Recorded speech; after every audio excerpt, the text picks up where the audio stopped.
Negotiations are continuing to figure out what is going to happen with Iran's nuclear program. If you haven't been following it, the broader premise is pretty straightforward, which is can we, meaning those who are negotiating for this position, can we get Iran to stop development of nuclear weapons in exchange for some combination of reduction of sanctions on them?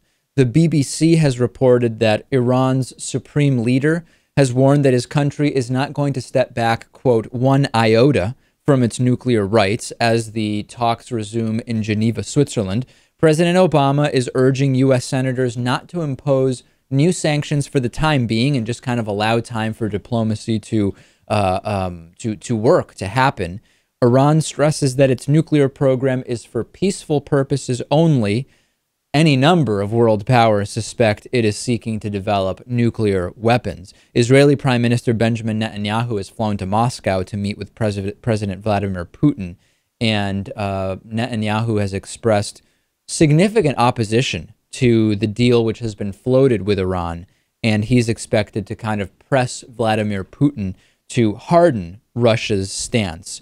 Lewis, President Obama has explained that the kind of core of the deal would be Iran stops advances on its nuclear program and they agree to more and more vigorous inspections. And in exchange, they get a very modest amount of relief. During a visit to Israel, French President Hollande said that Iran would have to agree to halting its enrichment of uranium to a medium level of purity, or 20%. Experts are saying that Iran's 20% enriched uranium could be enriched to weapons grade, or 90%, in a pretty short time. So, Lewis, there's two positions on this. One of them is, if anyone has nuclear weapons, who is the U.S. or Israel or Russia or anyone to tell other countries what they can or cannot do? The other argument is, well, hold on a second.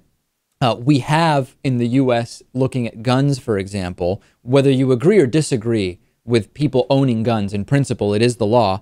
And we have broad agreement in the U.S. that you can restrict who owns guns if you're a convicted felon or certain other circumstances where, even though owning guns is legal in principle, certain people might not have those rights. And therefore, you could say that it does make sense that if you have consensus and evidence that Iran would use those weapons either against Israel or specifically for proactive attacks, that you can say, no, they aren't entitled to have those, in the same way that not everybody can just go out and buy guns. Which side do you fall on, Lewis? This is complicated. I would say it's logical to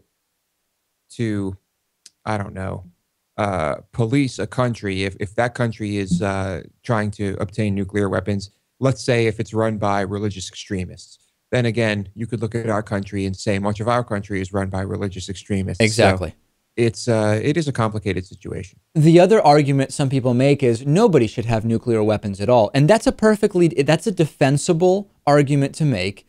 Many people subscribe to that view, but it is not necessarily pragmatic or relevant when we're talking about right now North Korea with some nukes, the possibility of Iran with some nukes. That's many people, myself included, would be for stopping nuclear proliferation. That being said, it's not really pragmatic or going to push forward to getting us to any resolution right now. So what do you think on this? What do you think will end up happening?